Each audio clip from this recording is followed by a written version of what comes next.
Hey everybody, my name is Silly Willy, but you can call me Billy. Ladies and gentlemen, I was there. I did the meme. I went to see the Minions 2 Rise of Gru in theater while wearing a suit. Along with a whole bunch of mates, 17 to be exact. And boy, was it a blast. This video is going to serve two purposes. To share with you the experience of getting to behold the Minions 2 The Rise of Gru on the big screen, and to share the experience of doing it with a big group of friends. Spoiler warning for the Minions 2 Rise of Gru, I'll tell you when. So, I got invited by a mate of mine to do the meme with a bunch of friends from home. Mind you that I have never met any of these fellas except for the mate I just talked about. Now, of course, us being the lazy slowpokes that we are, we arrived a bit late to the scene, and the trailers were already showing. We walk up to the very front row, to the leftmost two seats. Worst cinema seat I have ever been in. It will probably leave my neck injured for at least a couple of months. But anyway, we get in and we see this group of 15 others in their 20s spread over 3 rows of seats, all wearing their finest attires. Upon recognizing my mate, they start applauding us that we're finally there. And out of nowhere, the people behind them start clapping along. This spreads throughout the entire cinema hall until I just fully embraced the ridiculousness that we would witness that night. And so I gesture the entire audience to go along. Which they actually all do. Every single one of them. I'm talking parents with kids who probably had no clue what was going on, but who adored it. And so we sit down and the lights dim. A fit of enthusiasm fills the room as we eagerly await to pay our respects to the Minion overlords. They're American deities! The story is going to overlap into spoiler territory, as I'm going to intertwine the story with my experience of it. So the movie starts, and one big round of applause later, we get introduced to the Vicious Six. And no, I'm not talking about those Spider-Man villains the MCU has been teasing for years now, though I am gonna refer to them as the Sinister Six, because that's basically what they are. And immediately, this is where the Minions 2 Rise of Gru shines, as the production team really just said screw it, and gave us the first things they could think of. There's this nun character who walks around with a cross that can be pulled out into a set of nunchucks. And so her name is Nunchucks. Nunchuck! Also, they hired Jean-Claude Van Damme to play a character called Jean-Claude, a French-looking stereotype with a giant lobster claw as his hand. And if that isn't the driest form of humor I have ever seen, I don't know what is. I gobbled this stuff up, it was beautiful. The leader of the Sinister Six is literally just Waluigi in his 60s. I mean, look, the similarities are uncanny! So we get this whole Indiana Jones-esque search for the MacGuffin of this movie, a medallion with Asian spirit animal power stuff. To be honest, I'm still not quite sure why they want this, only that it can do cool stuff. Anyway, old Waluigi takes the medallion, then the other members of the Sinister Six betray him, and this disco lady takes charge. Honestly, she kinda bad, not gonna lie. And then we finally get to see our beloved yellow banana munchers on screen, and the entire audience went ape shit. I'm talking standing ovations left, right, and center. I mean, we started it, but the fact that the entire audience went along with this still baffles me. The Sinister Six are shown to look for a new recruit, and Gru wants to apply as he's a mega simp for the Sinister Six. I mean, with a leader such as her, I would simp too. But uh-oh, Gru tells the minions to stay home, as he thinks they are not good enough for the Sinister Six yet. But our main trio of minions, Kevin, Stuart, and Bob, follow him anyway. This is also where we meet Otto, basically just the fat minion, coming with every single stereotype imaginable surrounding fat people, as if this movie came straight out of the 1980s. Our 3 main minions do some casual bullying, as they tell him they will play hide and seek with him so they can run away from him.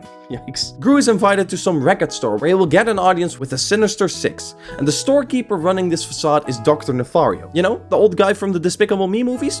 I always just assumed that he was a dad or uncle or something, but nope, turns out he's just this random store clerk. However, I commend the Minions 2 Rise of Gru that they didn't make a big point about his inclusion here. He's just a nice guy that seems to take a liking to Gru. He also hands him his first ever gadget, basically just one of those sticky hand toys we all had when we were younger for about half a day until they got dirty and then stopped being sticky and we threw them out. Anyway, Gru meets the Sinister Six and of course they ridicule him for his small size. Mind you, Gru is not yet his lanky self, he's still barely taller than his minion friends. They even call him mini-boss throughout the entire movie. This bad baddie tells Gru to return once he did something really evil. So obviously, Gru does the evilest thing he can imagine and steals the magical MacGuffin I mentioned earlier, which is conveniently hanging in full sight unguarded behind them. Gru thinks this will make the Sinister Six come for him so they will hire him. In reality, they come looking for him to kill him. So Gru runs out of the store and immediately gets chased by the Sinister Six. Turns out that the minion trio followed Gru and Otto managed to catch up with them. So Gru hands the magical MacGuffin to Big Otto as he and the other 3 tried to shake off the villains. They succeed. Back home they meet up with Otto, but he instead hands Gru a pet rock. Turns out Otto traded the MacGuffin away for a rock that looked cute at him. No, I am not making this up. Gru gets mad, tells the minions that he was right about thinking that they were not good enough, yada yada, classic comedy story tropes. Gru goes to retrieve the magical MacGuffin, but ends up being captured by Old Waluigi, who appears to have survived his betrayal. Old Waluigi wants the MacGuffin for himself, but when he finds out that Gru doesn't have it, he has him locked up and ransoms the minions that they have to return it to him, or Gru will be killed. Our 4 main minions try to retrieve the MacGuffin and find out that it's been given to this biker dude, played by rapper RZA. Now our 4 minions split up. Our original 3 go to save Gru from Old Waluigi in San Francisco, and Big Otto goes to retrieve the MacGuffin from RZA, who just drove away on his motor. Now at this point, we have already handed out multiple applauses to the minions, and I think it's around here somewhere that we have our mid-roll break, which was met with a resounding, "We want more! We want more!" Our group of well-established gentlemen gathers in the front of the theater to make a picture. For privacy's sake, I'm not going to show you the picture, but here's a little impression of the vibe that evening. That's me and the maid I talked about earlier, so I guess hand reveal? But the best thing about this moment was that I saw several other people whip out their phones too, and suddenly I start seeing little flashes everywhere throughout the hall. Everybody wanted to take a pic of the scene unfolding before them, and at that moment I thought, dang, is this how it feels to be famous? We also met up with a couple of 14-year-olds in the break, who were also here for the meme. We shook hands and wished each other a happy continuation of the showing. So the show continues, and of course we give it a big round of applause. Again, all parents and kids happily joined in. You could say we were basically local celebrities at this point. Not trying to toot my own horn here, but I'm pretty sure that many people of the audience enjoyed our reaction to the movie as much, if not more, than the movie itself. Anyway, Kevin, Bob, and Stuart tried to go to Chicago by plane, and in order to avoid paying for tickets, they pull a Catch Me If You Can and dress up as pilots to do the flying themselves. I'm pretty sure you've seen this scene in the trailers, which, for the record, I had completely avoided all trailers beforehand, so I had no clue what was yet in store. Miraculously, but unsurprisingly, they land the plane safely, and just like any American when a plane safely touches the ground, we as the audience started clapping for our cunning heroes. Also, you get to see a minion bum in this scene, and let's just say a couple of pretty loud awoogas could be heard in the minute following. So the 3 minions somehow arrive in San Francisco and then look for Old Waluigi, but their henchmen chase them down through Chinatown. Here we meet Master Chow, an old lady working in an acupuncture clinic who also turns out to be a kung fu master. She defeats the henchmen and the minions are obsessed with her. They ask her if she can train them in the ways of kung fu, but she refuses, saying that she left that life behind her. And if you think that sounds suspiciously like the one last job from the government official trope most action movies have, then yes, you are absolutely correct. However, Chow refuses, and it's met with a loud booing from the crowd. Honestly, if words could kill, I think Chow would have probably dropped dead on the spot, incinerated to the bone, and vaporized in the blink of a millisecond. Bob then pulls a Puss in Boots card where he makes those big cute eyes, and the entire audience sighs aloud, aww. Chow then decides, fine, I'll train you kung fu. And this leads to what is probably the wildest reaction of the evening so far, as people start cheering and shouting and almost crying tears of happiness. And yes, you heard me correct, I said it was the wildest reaction so far. What follows was incomprehensible for my puny brain. I had prepared myself for everything, yet this surpassed all my expectations about the movie. We get a whole montage of the minions learning kung fu over the song Funky Town by Lip Sync. Honestly, it was beautiful. The crowd started dancing on the beat of the song, and when Chow turns off the song halfway through, it once again is met with a resounding and loud boo, followed by one of the minions turning it back on and the crowd giving it a big cheer and applause. I'm still convinced that this movie has ears and that it can adapt itself to whatever the audience's reaction is. What, you want more Funky Town montage? Here you go, more Funky Town montage! It was beautiful stuff. So meanwhile, Gru is still being captured by Old Waluigi, but his henchmen are beaten up by Chow and so they quit. And Old Waluigi decides to free Gru from his prison so he can do some chores around Old Waluigi's house. The two ultimately buddy up as Old Waluigi grows fond of Gru. They go on a little heist together and then steal the Mona Lisa from the Bank of Evil. And I specifically want to point the scene out because there is a Vector reference in it. Son of my own. Vector. And this is what I appreciate most about this movie. It is clearly made by people that are passionate about the Despicable Me franchise. The target demographic for this movie is younger than Despicable Me 1. So why would they include this? Well, because Vector is a meme, an iconic staple of internet culture. Say what you want about minions and their status as the mascots of capitalism, but I'll be darned if there isn't a lot of love from the creators to these little beans in their franchise. This is when the Sinister Six attack his house because they believe that the MacGuffin is there. Gru wants to go after them, but Old Waluigi is just too upset, and we have this this inevitable low point between our protagonists before the final battle. Gru goes out to find the Sinister Six, but then runs into Big Otto. See, Big Otto has had his own adventure throughout this movie too, mostly involving him chasing after RZA. And they have this great clip of Big Otto going top speed on a small trike, and I think this is my favorite joke from the entire movie. Just Big Otto reaching 75 miles an hour on a trike. Don't worry folks, if you don't speak bad metrics, that's 120 kilometers per hour. He catches up with RZA, and then RZA turns out to be a normal, cool dude and just gives him the MacGuffin. Oh, and he also gives him a ride to San Francisco. So, yeah, now you're caught up with Big Otto for this movie. Gru and Big Otto meet up, and Big Otto is about to hand Gru the MacGuffin, but oh no! The Sinister Six have found him, and they snatch the MacGuffin out of his hand. But then, Kevin, Stewart, and Bob show up out of nowhere with all their kung fu skills to fight them. To be honest, at this part of the movie, I had already entered Nirvana several times over, so the exact way this battle unfolds is still a bit fuzzy to me. But one thing I remember vividly is when out of a ball of fire comes walking old Waluigi, ready to mash up some baddies and side with Gru. Remember when I said a while back that that reaction was the wildest yet? Yeah, this was the second wildest reaction of the entire movie. And yes, I said second wildest. So now we have all our main characters together, but oh no! This bad, naughty baddie. Where was I? Oh, yes, she activates the MacGuffin and turns all the Sinister Six villains into big, scary animals. Man, Rule 34 is going to have a field day soon. And to make matters worse, she also uses it on Kevin, Bob, and Stewart, turning them into a cute little bunny, goat, and chicken. If I see a single person turn this into Rule 34 art, I will lose my faith in humanity forever. And so, we get a final battle in which minion animal hybrids use Kung Fu to defeat villains that have also turned into animals. I couldn't make this stuff up if I tried. And to top it all off, the chicken minion then attacks someone with a flurry of eggs fired from his bum. But wait, what's that? The final egg he fires doesn't open on impact, instead falling to the floor. The camera zooms in on the egg and my heart skips over a beat or two. Cold sweat breaks out on my back. Surely this is not what I think it is. But then all my fears become reality before my eyes. The egg cracks open and out comes a baby chicken minion.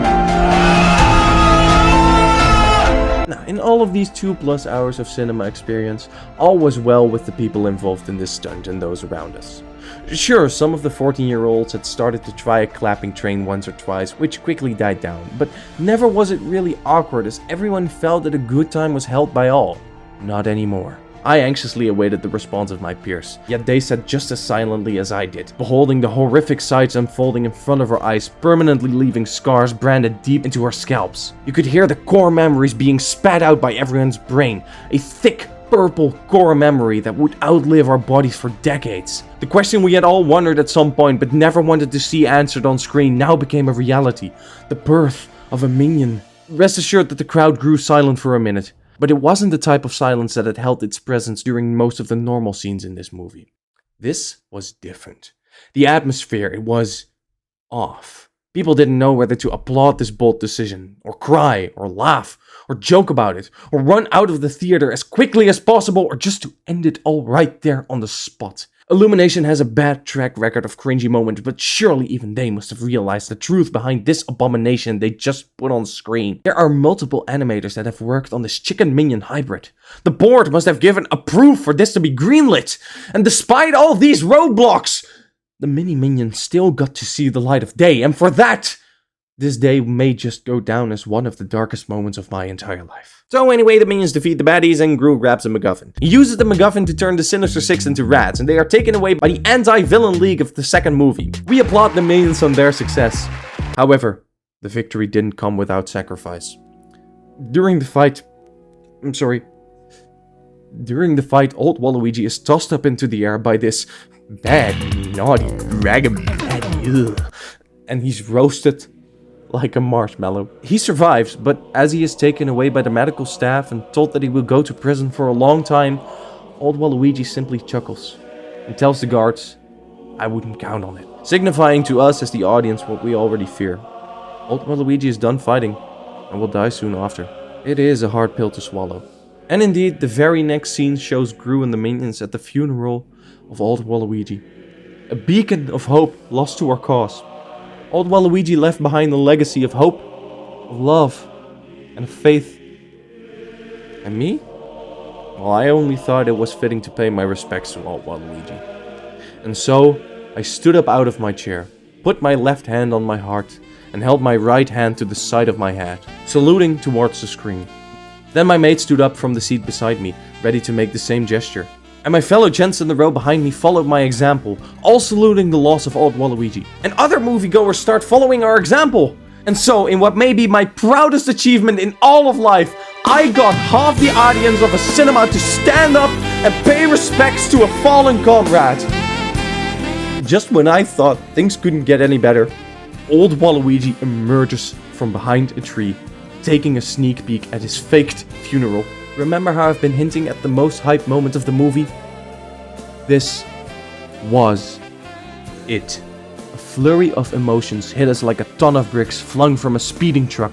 There was clapping, shouting, tears of happiness, screaming. The impossible just came to life in front of our very eyes. Old Waluigi had lived! And so the movie ends with Old Waluigi surprising Gru and the minions that he is still alive, and they ride off into the sunset. We get out of our seats and give the movie the standing ovation it deserves. And once again, so do all the people in the audience. And as if this movie hadn't delivered us all we could have hoped for just yet, the credits are abruptly cut off for a post-credit scene. In this, we get our second one last job from the government official trope, as Gru goes back to Dr. Nefario to return the sticky hand gadget. And Gru asks him if he will be interested to work for him. Nefario refuses at first, but then we get another Puss in Boots cute stare from Bob the Minion, immediately followed by the audience going, "Aww." And I kid you not, it's as if everyone in the audience knew exactly what was about to happen next. As if we had all seen this movie 5 million times already and knew every setup of every joke, as if Illuminations could be hiding behind any corner to throw us a life or death surprise test about the Minions 2, The Rise of Gru at any moment, because the resounding "aww" that was followed was soft and low, as if it wasn't yet our time to go all out. And the Minions 2, The Rise of Gru knew this, as quickly after, every minion and Gru himself started following Bob's example to do a Puss in Boots face. And so the audience went to tier 2 on their "aww" scale, as if the final part of the "aw" trilogy was still to come. And it was. Because out pops the baby minion, which for some reason is still a chicken at the end of this movie, despite all the other minions having turned back into normal minions, giving us the cutest face of them all, and oh! Heaven was achieved! And with that, Dr. Nefario says yes. The crowd goes wild one final time, and they all ride off into the sunset together. We ended that day by going to McDonald's, still in our formal attires. And we had a gourmet, fine dining experience at a 4-star restaurant, relishing in the beauty that we were just fortunate enough to witness. We drank a couple of beers afterwards, discussing our favorite moments of the movie. But for all of us, one thought kept running through our minds, that we were there. We had seen it. We had done it, and they would never take this away from us ever again.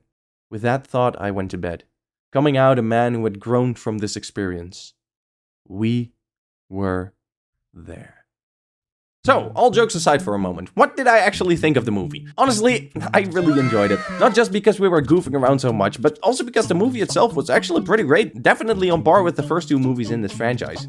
I liked the animation, I liked the characters, I adored the inside humor, and I could feel the passion from the team seeping through this product. For a movie called Minions 2, The Rise of Gru, this movie should have been nowhere as good, but they absolutely made it work. Sure, there was enough of that top-tier Illuminations cringe in here as well, but it didn't detract from the overall viewing experience at all. And what about the meme? Well, as you probably gathered by now, I had an absolute blast seeing this movie in cinema the way we did. I've heard some news outlets say that some cinemas are now considering to not let folks dressed up in, and I think that's a complete waste. I know there are a couple of bad apples in the meme that take it way too far to the point that the police has to get involved, but I feel like that is unfair to a majority of the people that want to do this in good sportsmanship. From what I gathered from our audience, they absolutely adored every second of it as much as we did. Sure, that's just a sample size of one viewing, but I think this is just a really wholesome joke that perfectly portrays the beauty of internet culture. Is it cringy? maybe a little. But for me, it was by far the most fun cinematic experience I've ever had the pleasure of witnessing, and I wouldn't have wanted to miss it for the world. I say, embrace the cringe. Wear that suit with grace and with honor. Grab some of your mates and go see this movie while you still can. And if any of the folks that I went with happen to stumble across this video, thank you for the unforgettable experience. I know for a fact that 20 years from now, I'll be telling my children about the day that their dad went to see the Minions 2, The Rise of Gru in his high school gala outfit. And to you I say, thank you for watching. This has been Silly Billy, and remember, I was there. Houdoe.